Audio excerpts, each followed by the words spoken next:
Good morning. Morning, everyone.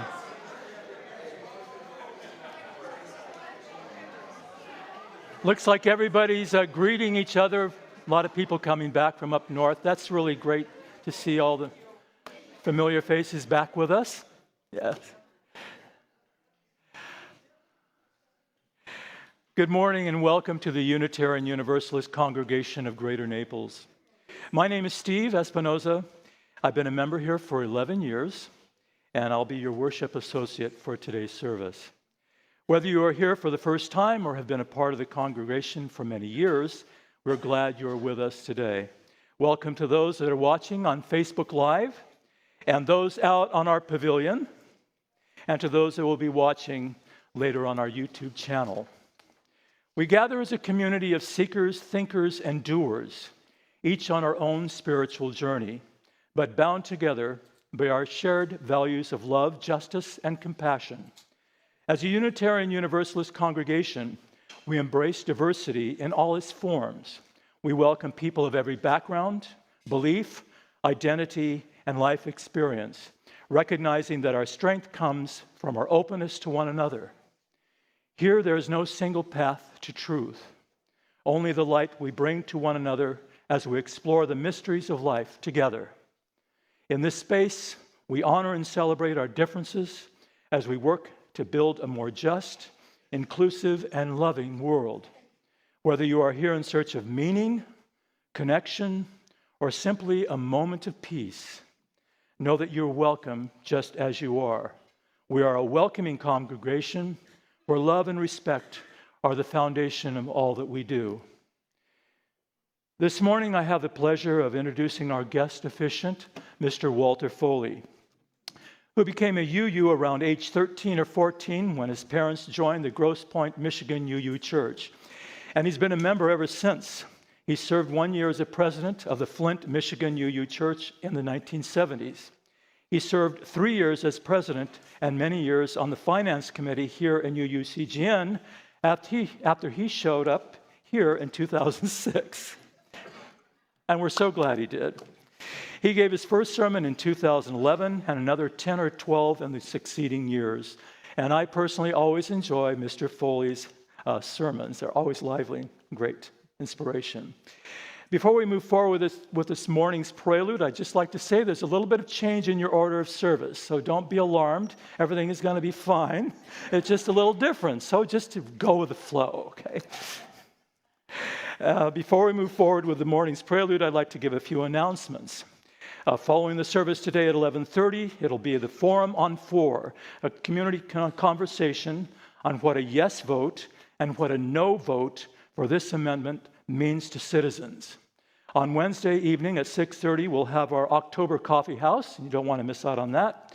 Next Sunday after the service, we'll have a new to UU orientation for anyone who'd like to find out more about this congregation and Unitarian Universalism.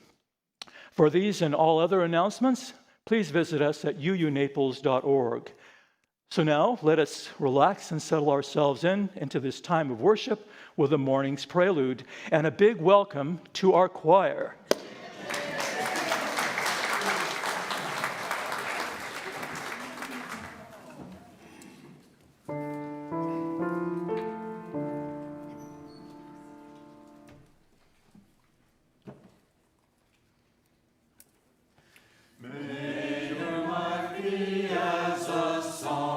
Resounding with the dawn, to sing away the light, and softly serenade the stars, ever dancing circles in the night.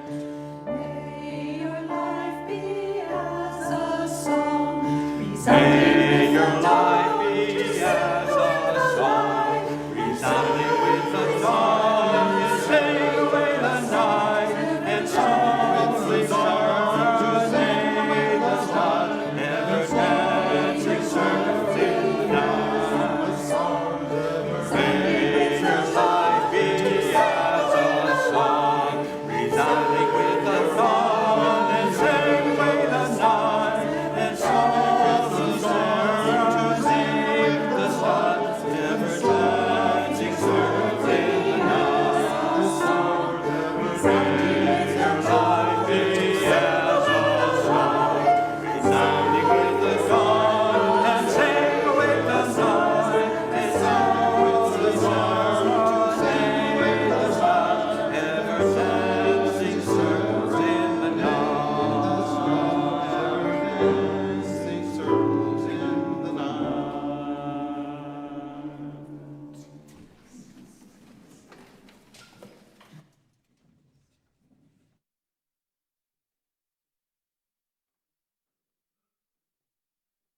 Well, it's my turn to wish you all a good morning.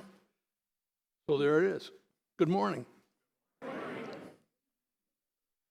You know, I can't help but wonder how many of you came to church this morning all excited because an old man is going to talk about death. Well, I think as the morning goes on, the title is Death and Life, but I think most of the emphasis you'll find is on life. Death is not a joyous topic. Death is separation, sadness, grief, loss. So, why a sermon on death? Last spring, I approached Tony on this topic for several reasons. The most immediate, that my longest and oldest and best friend confided to me that he had been stricken with an incurable bone cancer, and his life span was to be measured in weeks or months. The good news is it turned out to be a misdiagnosis. It is cancer, but it is indeed a treatable cancer, and he's undergoing treatment. But at the same time, my brother was approaching his 90th birthday, which is a cause for celebration, except that he's pretty much lost his short-term memory. I can phone him in the morning. A couple of hours later, he will have forgotten. Whereas that forgetting process for me usually takes a day or two. You know. Some of you have experienced that, I'm sure.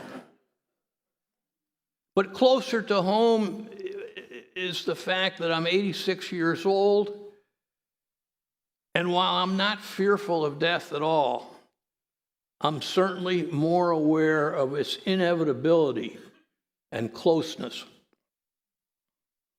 In short, I found myself pondering life and death and thought, what better way to ponder death and life than to craft a sermon for Unitarians?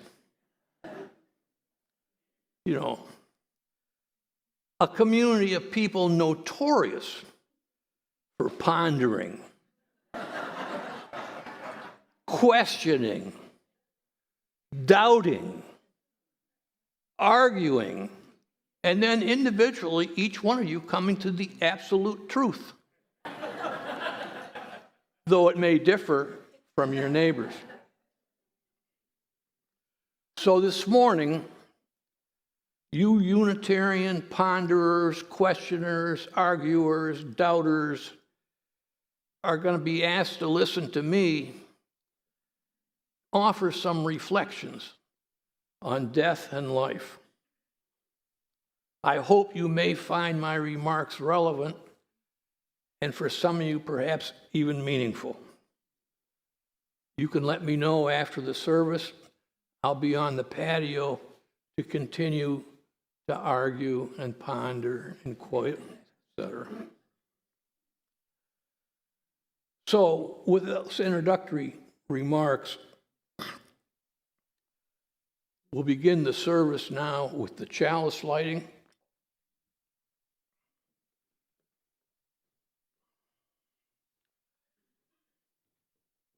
This house is a house of community. It's a house of freedom. It's a house that guards the dignity and worth of every member and friend. This house is a cradle for our hopes and dreams. It's a repository for memories of our predecessors. And most important, it is a workshop of our common endeavors.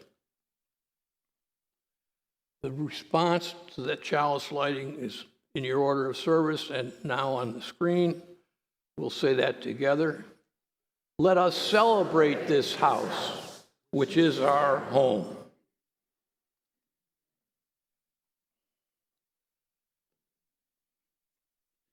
All set.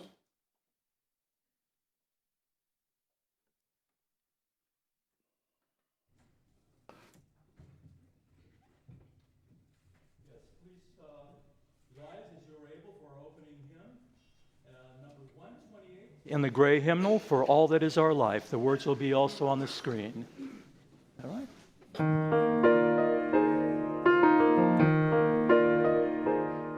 For all that is our life, we sing our thanks and praise. For all life is a gift which we are called to use to build the common good and make our own days glad.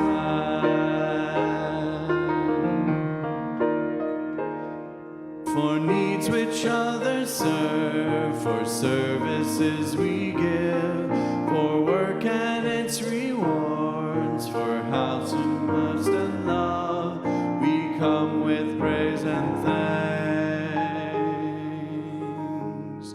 for all that is our life.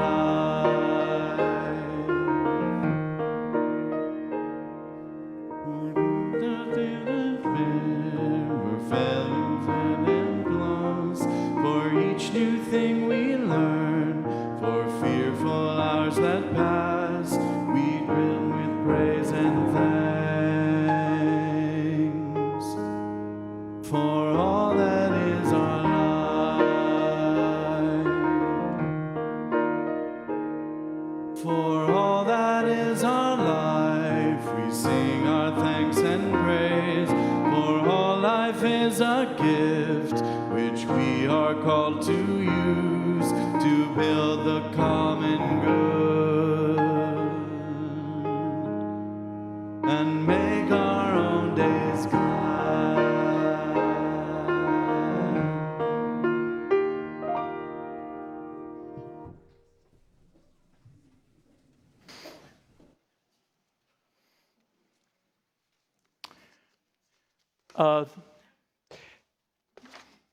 This morning, I'll be sharing two readings, both reflections on the brevity of life. First one is from Shakespeare. Tomorrow and tomorrow and tomorrow creeps on this petty pace from day to day. To the last syllable of recorded time, the way to dusty death. Out, out, brief candle, life's but a walking shadow, a poor player that struts and frets his hour upon the stage and then is heard no more. The next reading by William Knox. Actually, this was Abraham Lincoln's favorite poem. This is adapted, of course. Oh, why should the spirit of mortal be proud? Like a swift fleeing meteor, a fast flying cloud, a flash of the lightning, a break of the wave, man passes from life to his rest in the grave. The leaves of the oak and the willow shall fade, be scattered around and together be laid. And the young and the old and the low and the high shall molder to dust and together shall lie. For we are the same that our fathers have been. We see the same sights that our fathers have seen. We drink the same stream. We view the same sun and run the same course that our fathers have run. The thoughts we are thinking, our fathers have thought. From the death we are shrinking, our fathers would shrink. To the life we are clinging, they also would cling. But it speeds for us all like a bird on the wing. 'Tis the wink of an eye, 'tis the draught of a breath. From the blossom of health to the paleness of death, from the gilded saloon to the bier and the shroud. And why should the spirit of mortal be proud?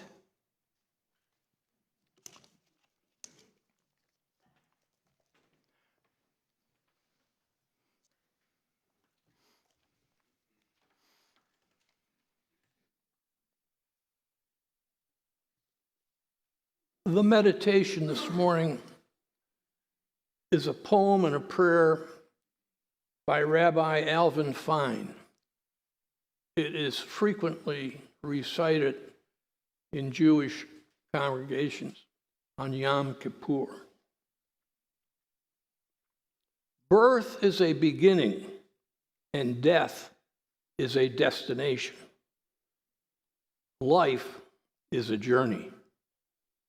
From childhood to maturity, from youth to age, from innocence to awareness, from ignorance to knowing, from foolishness to discretion, and then, perhaps, to wisdom.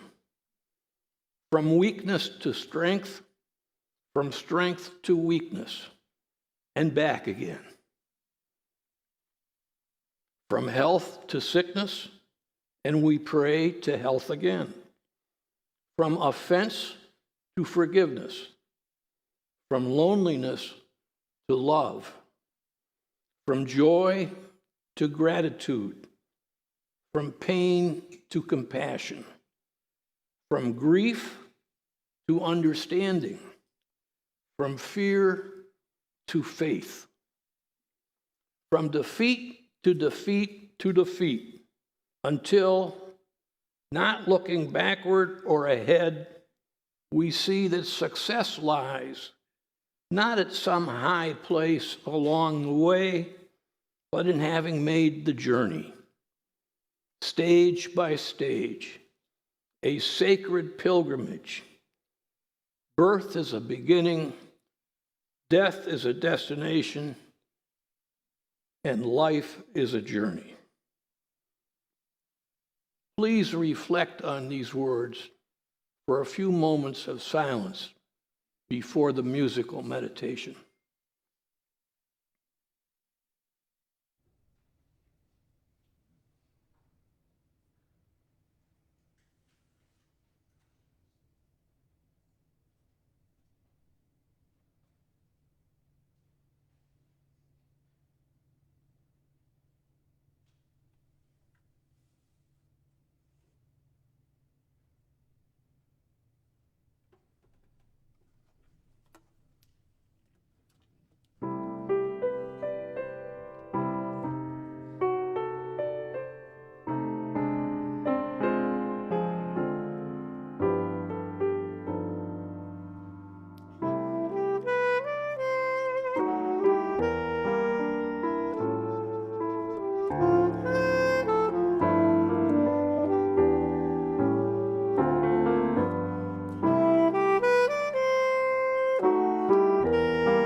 Well, so nice. So nice.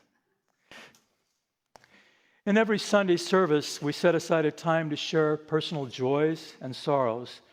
So as we gather in community this morning, let us create a space where all emotions are welcome, a place where we can truly be ourselves. In this sacred time, we honor the fullness of life, its moments of deep joy and its times of profound sadness.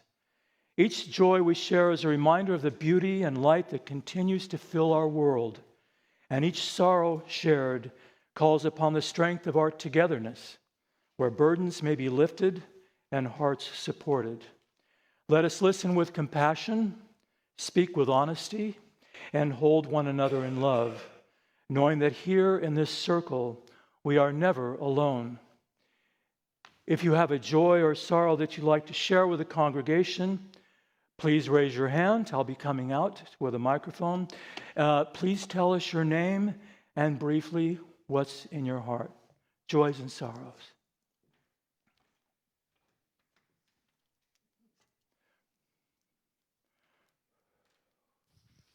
Anyone? Yes. Hi. Morning, everyone. I'm Kathy Summers. Mead and I arrived last night, and I couldn't get him out of bed. But that is our joy to be back here in Naples with you.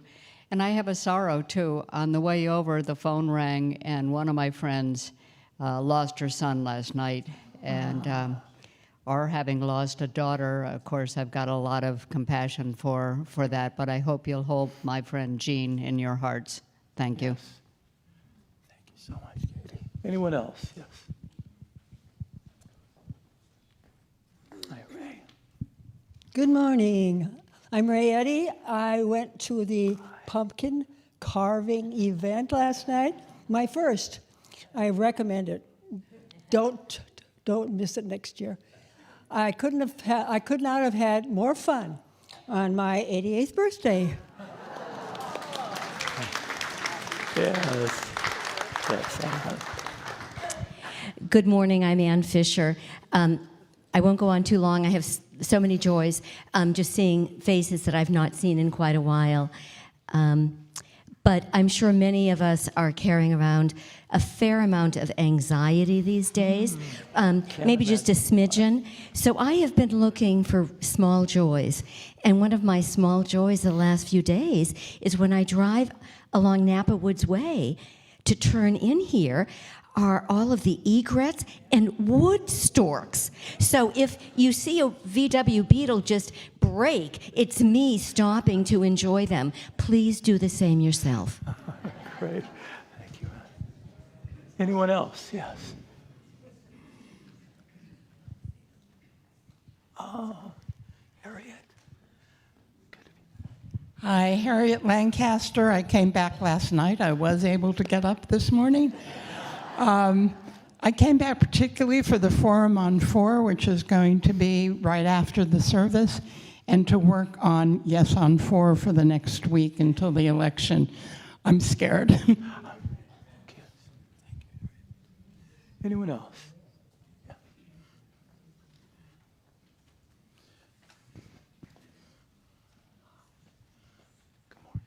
Good morning. Good morning, I'm Beth, and I also wanted to talk about the pumpkin carving event last night. Brought me great joy, and my daughter Amelia said it was a 10 out of a 10. So they were very happy. And I also have another joy. I had some angst about my child's education. I had him in a private school for dyslexia.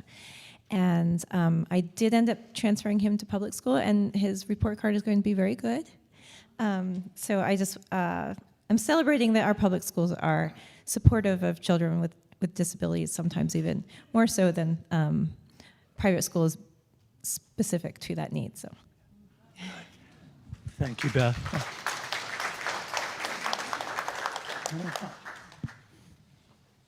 One more. Okay.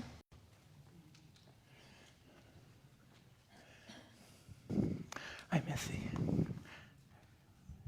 Hi, I'm Missy Cowan, and I just wanted to share that Chris and I just returned from a 5-day trip to Indianapolis where we had the pleasure of babysitting for our 2 young grandchildren, ages 3 and 6, while their parents went on an anniversary trip to New Orleans. But my greatest joy is that now that we're home, we no longer have to get up at 6 a.m. Oh, thank you, Patty. Okay. That's it? All right.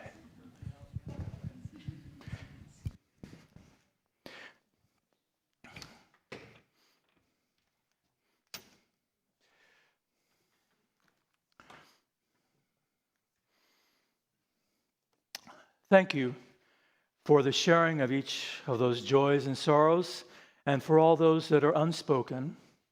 Let us keep all those that shared close to our hearts. Now, won't you please rise in body or spirit as we sing hymn number 6 in the gray hymnal, Just as Long as I Have Breath. The words will also be on your screen.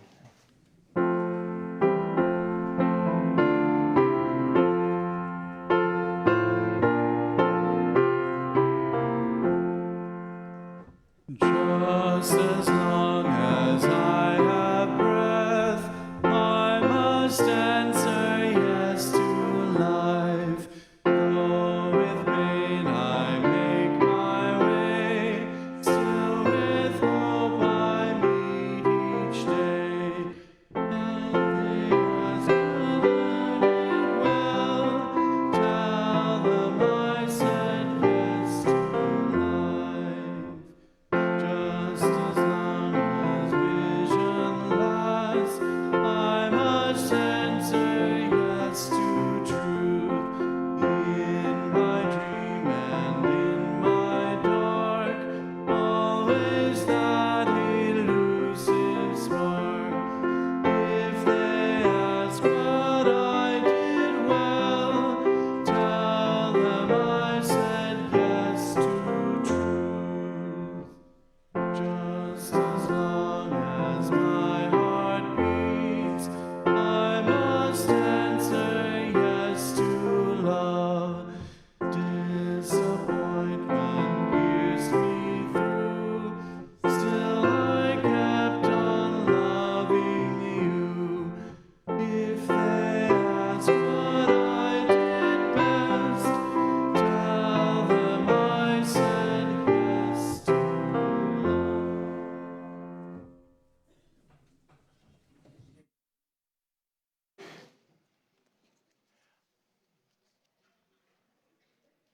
In the spirit of gratitude, we come together for another part of our service where we can all participate together, being mindful of all that our beloved community provides, both within these walls and far beyond them. Let this be an offering to strengthen this community, which was sacred to our predecessors, is sacred to all of us, and will be sacred to our successors. This is a community of memories, hopes, and dreams. May our cup of generosity runneth over. If you are at home watching on Facebook Live or watching later on your YouTube channel, please consider sending your offering to the address given on the screen.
death and life. In the 3rd century BC, Epicurus wrote these words: "Death, the most terrifying of ills, is nothing to us, since so long as we exist, death is not with us. And when death comes, we do not exist. All sensation and consciousness ends with death, and therefore, in death, there is neither pleasure or pain." And yet, 2,300 years later, after Epicurus, we humans continue to question and ponder the great mystery of death. Is death simply the end of life, as many believe? Or is it merely the end of this life and a transition to another life, as many others believe? Or is death actually a doorway, an entrance to purgatory, or to the heavenly bliss of paradise, or the eternal damnation of hell?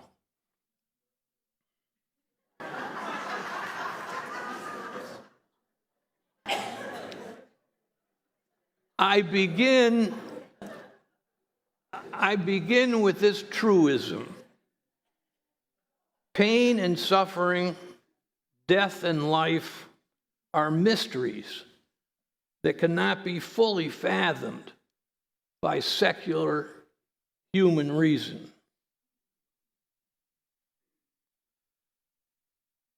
Instead, they are consigned to philosophies and religions, and they too struggle to explain. One of our UU clergymen, the late Universalist minister Forrest Church, wrote that death is the very basis of religion. Religion is our human response to the dual reality of being alive and having to die. Knowing that we must die, we question what life means. The questions death forces us to ask are religious questions. Where did I come from? Who am I? Where am I going? Why is there suffering? Why is there pain? What is life's purpose? What does all this signify? All religions, including various Christian denominations, answer questions about pain and suffering, life and death differently, depending upon their particular faiths. In my simplistic fashion, I categorize Christians as either Old Testament or New Testament. Old Testament Christians interpret the Bible literally and represent the fundamentalist version of Christianity. Their explanation for pain and suffering is that it is God's punishment for sin, beginning with the fall of Adam and Eve. The Old Testament God makes people suffer when they don't obey. This God inflicts suffering as a test of faith, as in the story of Job. These Christians answer questions about the presence of pain and suffering somewhat peremptorily. It's God's will. God moves in mysterious ways. Suffering is God's punishment for you. all sinners feel God's wrath. I doubt those responses help parents whose infant suffered an unexpected crib death, or a widower whose youthful wife died unexpectedly. What comfort does that Old Testament God bring to those who are grieving and in need of support?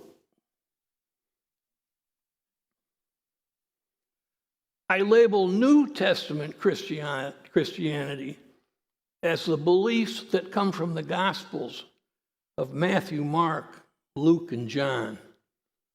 The Christianity of Orthodox believers that converted Jesus from a human to a God.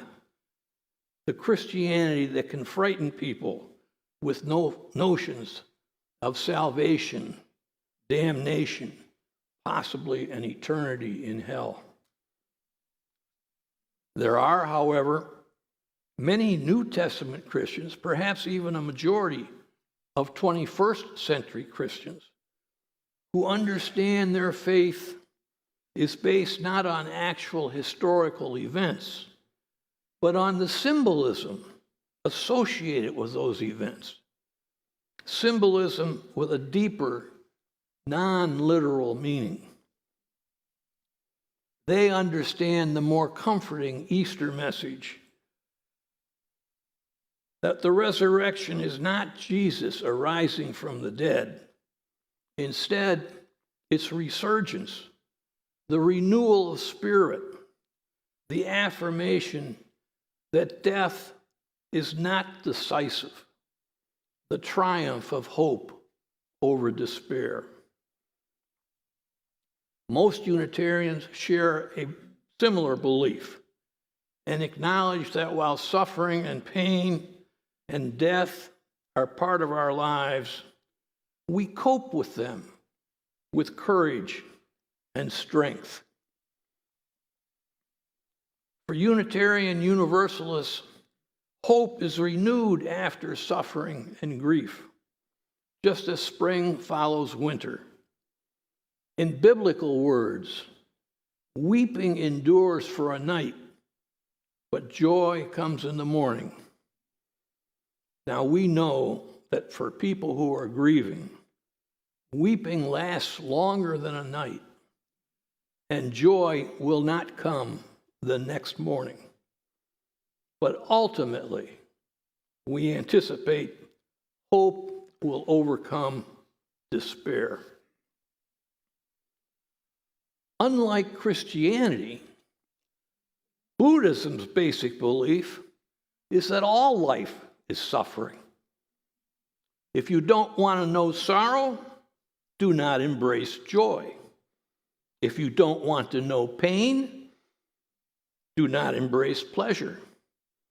If you don't want to know parting and anguish, do not embrace companionship and love.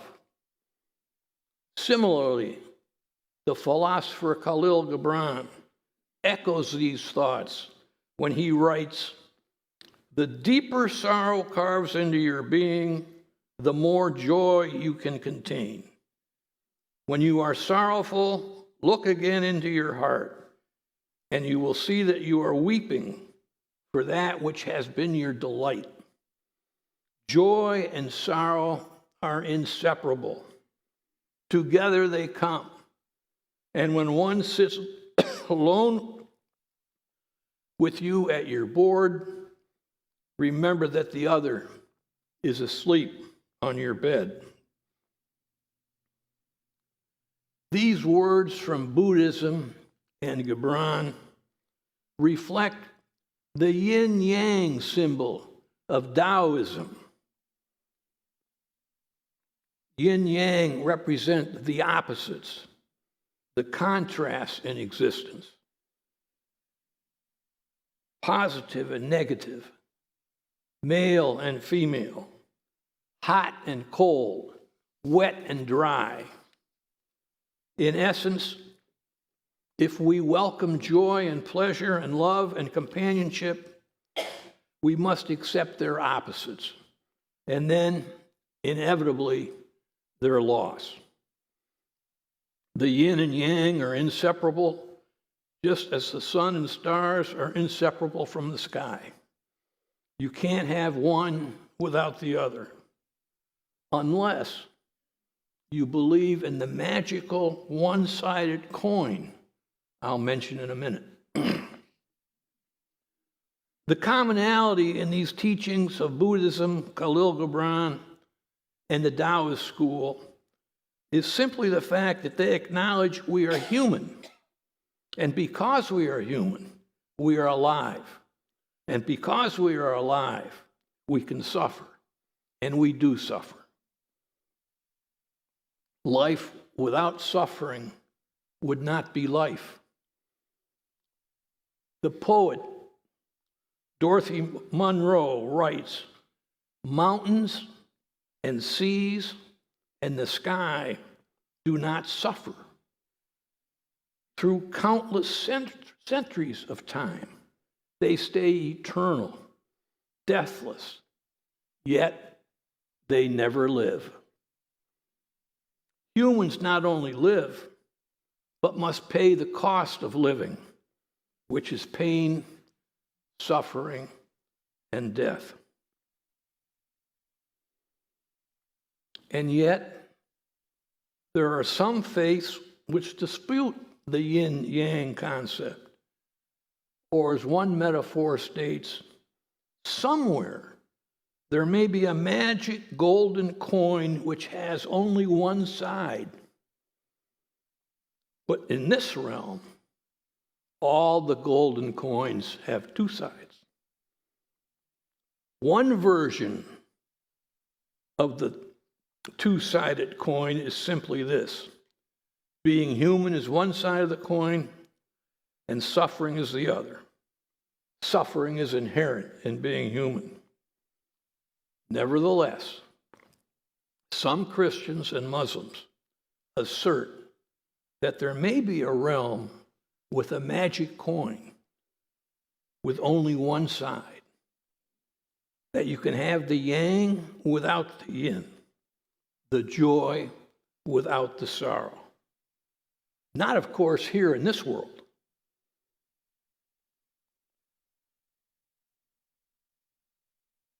It's in a world that only exists after we leave this one.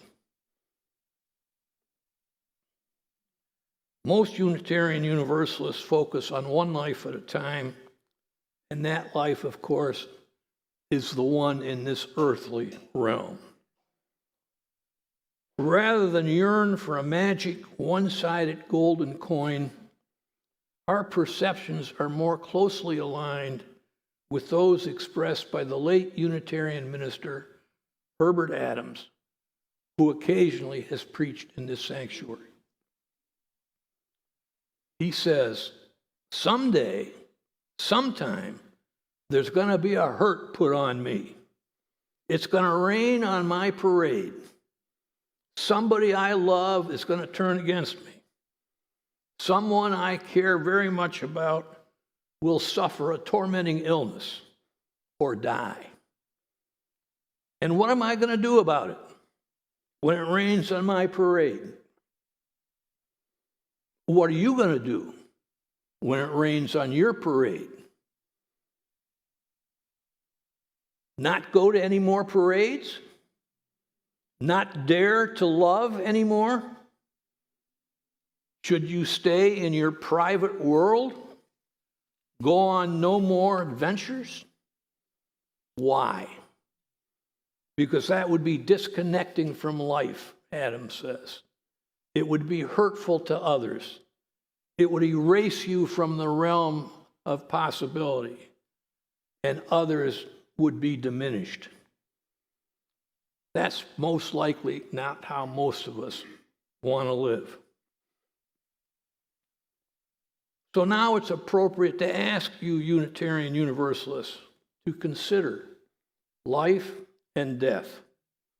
What do you think? How do you deal with suffering and death?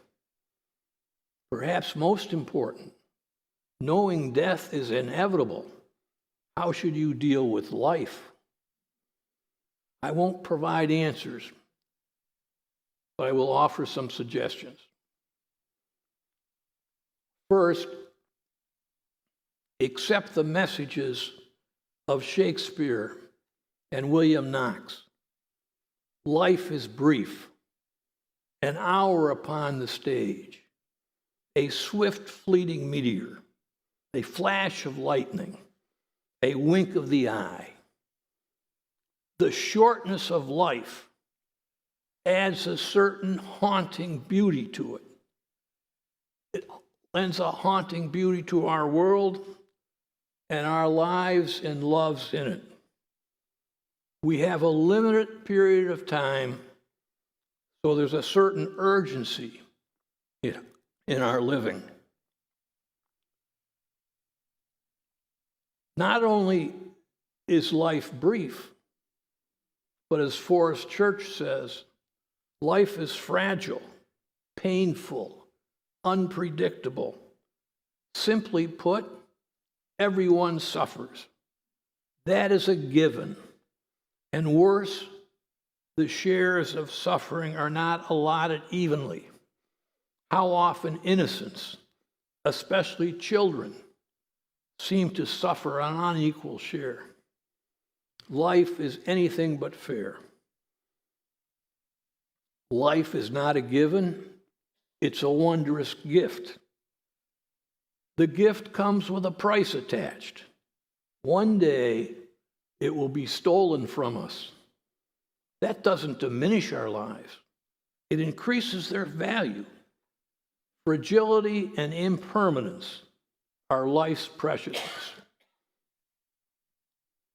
Now I turn to Leo Tolstoy, the great 19th century author of Anna Karenina and War and Peace. Tolstoy delivers a powerful message in his 75-page short story, The Death of Ivan Ilyich. Most of us have never read Anna Karenina or War and Peace. They're 1,000-page tomes with literally hundreds of unpronounceable Russian names. But The Death of Ivan Ilyich, however, the plot is simple. A man on his deathbed realizes he has wasted his life by living badly and is now terrified by his approaching death.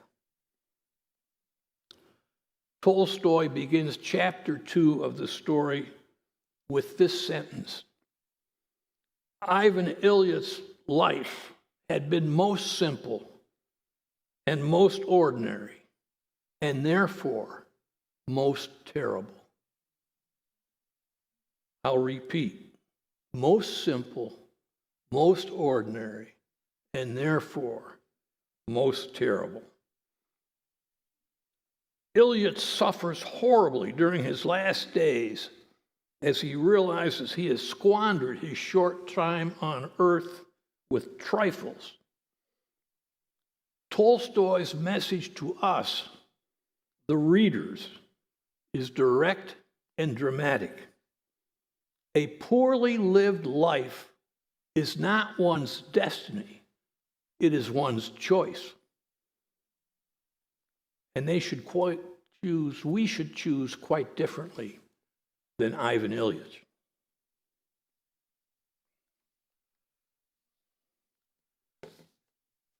While all of us have the freedom to lead our own lives, we Unitarians are blessed in a certain way because we have no doctrinal or religious constraints on how we live, how we conduct those journeys.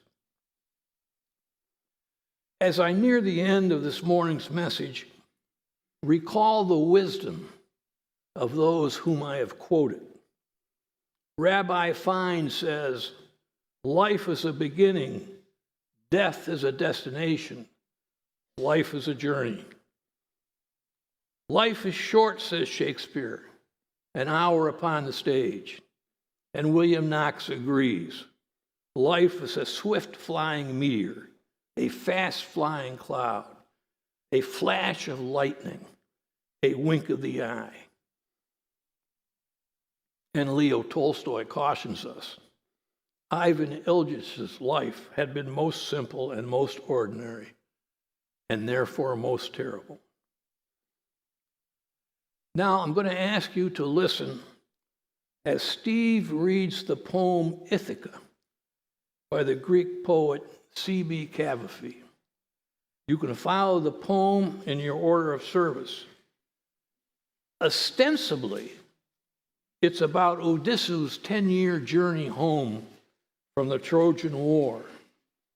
But in my interpretation, it is a model for how each of us might conduct our lifelong journeys. From birth, the beginning, to death, the destination. Steve?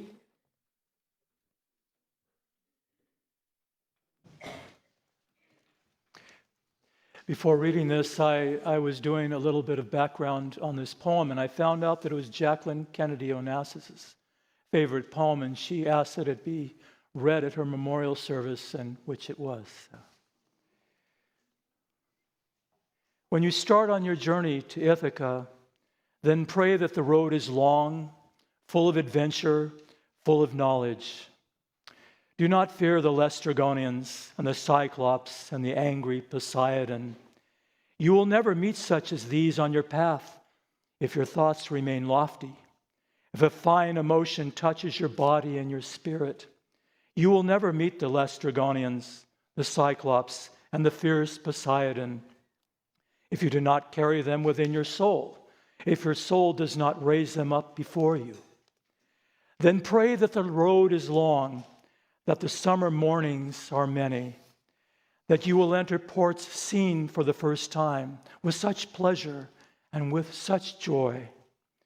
Stop at Phoenician markets and purchase fine merchandise, mother of pearl and corals, amber and ebony, and pleasurable perfumes of all kinds. But as many pleasurable perfumes as you can.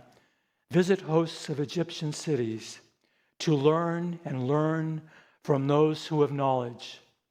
Always keep Ithaca fixed in your mind.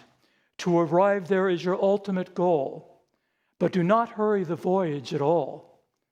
It is better to let it last long years, and even to anchor at the isle when you are old, rich with all that you have gained along the way, not expecting Ithaca will offer you riches.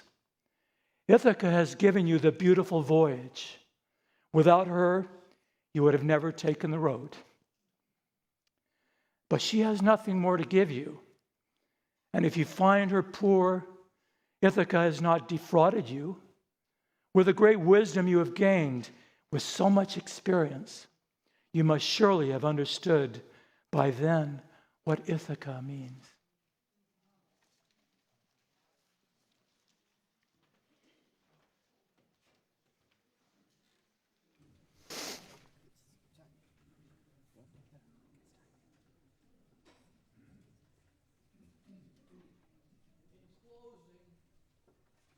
One considers the journey from birth to death, the more apparent it becomes to me that Unitarians should focus on life.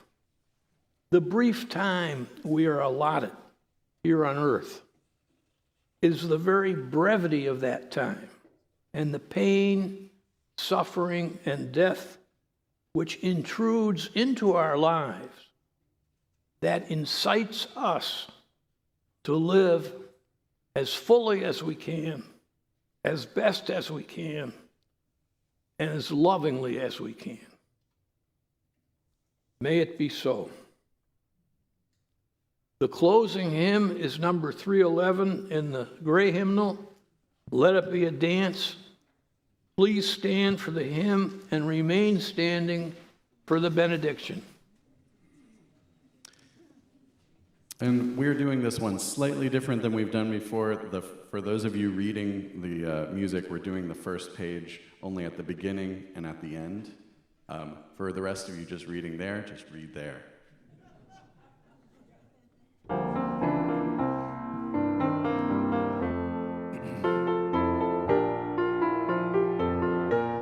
Let it be a dance we do.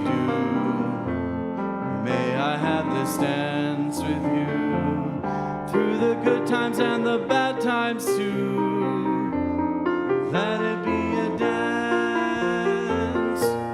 Let a dancing song be heard. Play the music, say the words, and fill the sky with sailing birds.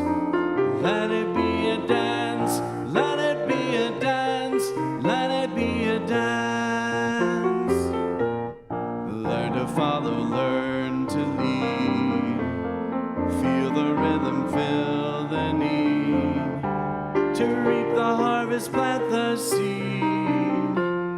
Let it be a dance. Everybody turn and spin. Let your body learn to bend. And like a willow with the wind, let it be a dance, let it be a dance, let it be a dance. A child is born, the old must die. A time to joy, a time to cry. Take it as it passes by. Let it be a dance. Morning star comes out at night. Without the dark there is no light. If nothing's wrong, then nothing's right. Let it be a dance. Let it be a dance. Let it be a dance. Let the sunshine, let it rain. Share the laughter, bear the pain. And round we go again. Let it be a dance. Let it be a dance we do. May I have this dance with you through the good times and the bad times too. Let it be a dance.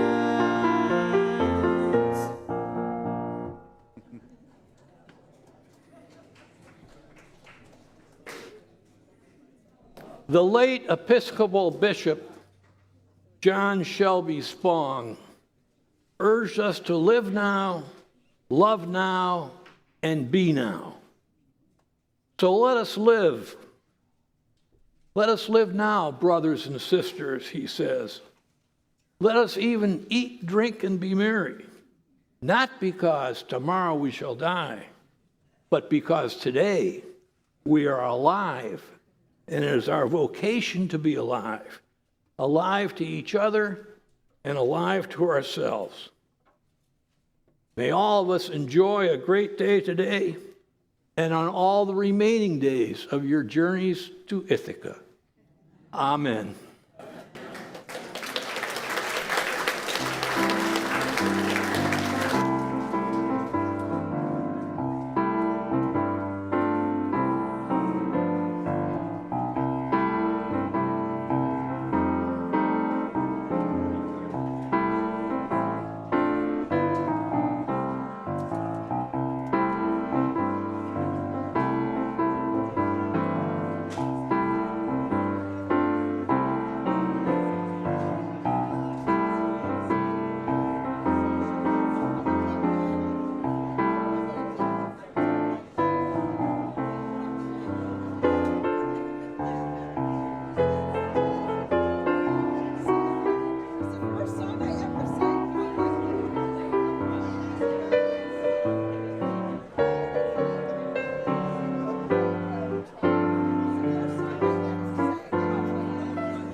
who would have liked